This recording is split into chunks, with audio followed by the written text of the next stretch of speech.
Bonjour à tous, c'est Christophe pour NFX 3D Printer. On se retrouve pour une petite vidéo de présentation du CNC Shield V3. Alors le CNC Shield V3, qu'est-ce que c'est? En fait, c'est tout simplement une carte Shield qui va venir s'enficher sur un Arduino Uno et qui va vous permettre de contrôler une machine à commande numérique, comme c'est marqué dessus.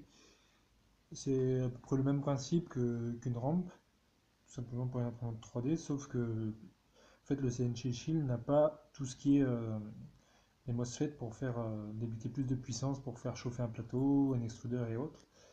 Il y a moins de nécessité pour ça.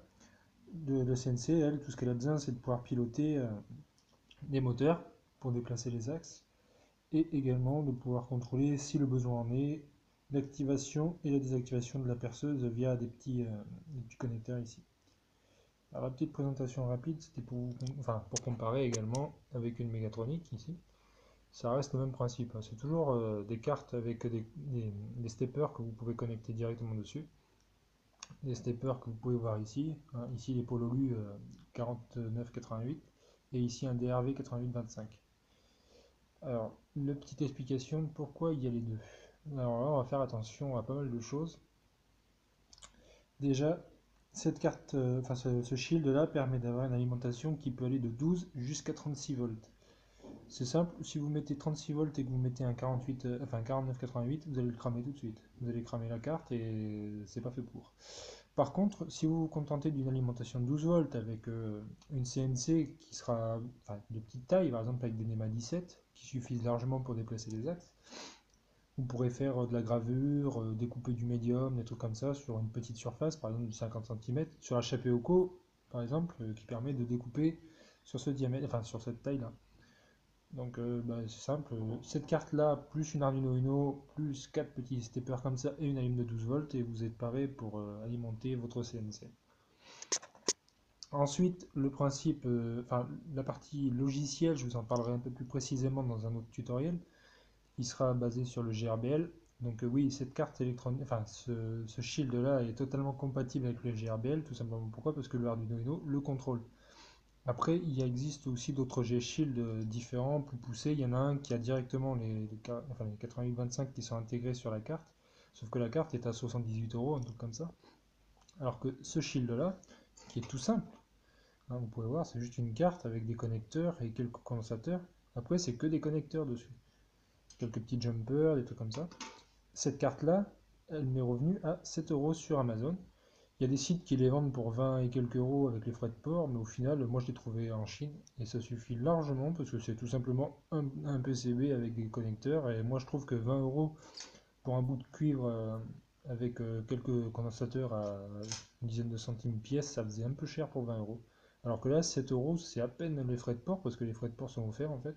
Donc je pense que le mec, pour le prix qu'il les a vendus, moi je trouve qu'il est assez raisonnable. Ensuite, l'Arduino Uno, lui, il coûte une quinzaine d'euros. À part si vous prenez des modèles pas chers, une dizaine d'euros, et là, vous avez, pour 20 €, vous avez l'électronique complète. Après, il vous reste plus qu'à trouver des Pololu. Alors, les Pololu, ça coûte 5 € les comme ceci, là, les 49. Et les DRV 8025 commencent à bien baisser, il commence à y en avoir à 6 ou 7 €. Après, vous pouvez les acheter à monter vous-même, en fait, c'est-à-dire que le PCB arrive à plat et vous n'avez plus qu'à souder le header. Les pattes, là, vous n'avez plus qu'à les souder. Ça vous fait économiser des fois 4-5 €. Parce que des fois, après, il y en a qui les vendent une dizaine d'euros, tout simplement parce qu'ils sont soudés. Après, ceux-ci, là, ce ne sont pas des officiels, hein, ce ne sont pas des chez Pololu. C'est des versions copiées, mais elles marchent très très bien. Et en fait, pour reconnaître la version originale, là, le PCB, il est violet sur l'original, je crois. Et sur le 88, enfin le 4988, je crois qu'il est vert ou un truc comme ça, je sais plus. Enfin, l'original, quoi. Mais après, je veux dire que l'original, je veux pas dire, mais une puce, ça reste la même chose. Après, les condensateurs, les résistances et tout, ça vient tout de là-bas, de toute façon, ça vient de Chine. Donc, le trois quarts du temps, les mecs qui vous vendent des trucs en disant ouais, c'est un officiel, ça reste la même chose. Après, la finition, des fois, c'est industriel, donc c'est des machines qui les fabriquent, c'est pas des humains, des fois. Enfin, ça, je pense que c'est un humain qui l'a fabriqué, parce que de toute façon, on voit très bien les soudures dessous que c'est fait à la main. Donc, voilà. Qu'est-ce que je peux vous dire d'autre? Donc cette carte, je vais vous en parler un petit peu plus précis. Donc cette carte vous permet d'alimenter ici, de 12 jusqu'à 36 volts. Ensuite vous avez les steppers ici qui vous permettent de régler les micropas par millimètre. En fait, les micropas step du moteur. C'est-à-dire avec un un DRV 8825, vous pouvez monter jusqu'à un 32e. Avec les Pololu, je crois que c'est un 16e maxi. Voilà. Donc après, vous pouvez voir la position, il ne faut pas se tromper quand vous montez un DRV ou un Pololu. La position du potentiomètre ici est vers le bas, alors que là, ici, c'est inversé. Hein. La masse est ici, en fait. Sur les contrôleurs, comme ça, elle est ici. Donc, il ne faut pas se tromper, parce que si vous le montez à l'envers, vous allez cramer votre carte. Alors, ensuite, qu'est-ce qu'on peut voir? On peut voir qu'il y a 4 axes. 4 axes, mais qui ne sont pas encore gérés par le GRBL. Le GRBL, pour l'instant, il gère que 1, 2, 3 axes. Le quatrième ici, bah, pour l'instant, on peut manuellement le switcher. En fait, le switcher, et ici, vous aurez la possibilité de cloner un d'autres axes. C'est-à-dire que vous pouvez cloner, par exemple, le X en double, le Y ou le Z en double. Ça vous permet, par exemple, d'éviter de coupler deux moteurs sur un seul axe. Vous pouvez mettre Y ici et Y là, par exemple. Donc, pour une Chapéoco, par exemple, le Y est de chaque côté. Il déplace les rails. Voilà. Ensuite, cette carte-là, vous pouvez voir ici. Bon, par contre, je suis désolé pour le fait que ça soit un peu flou. Non, malheureusement, je fais ça avec un téléphone portable qui n'a pas d'autofocus. Alors, je suis obligé de me prendre un peu loin.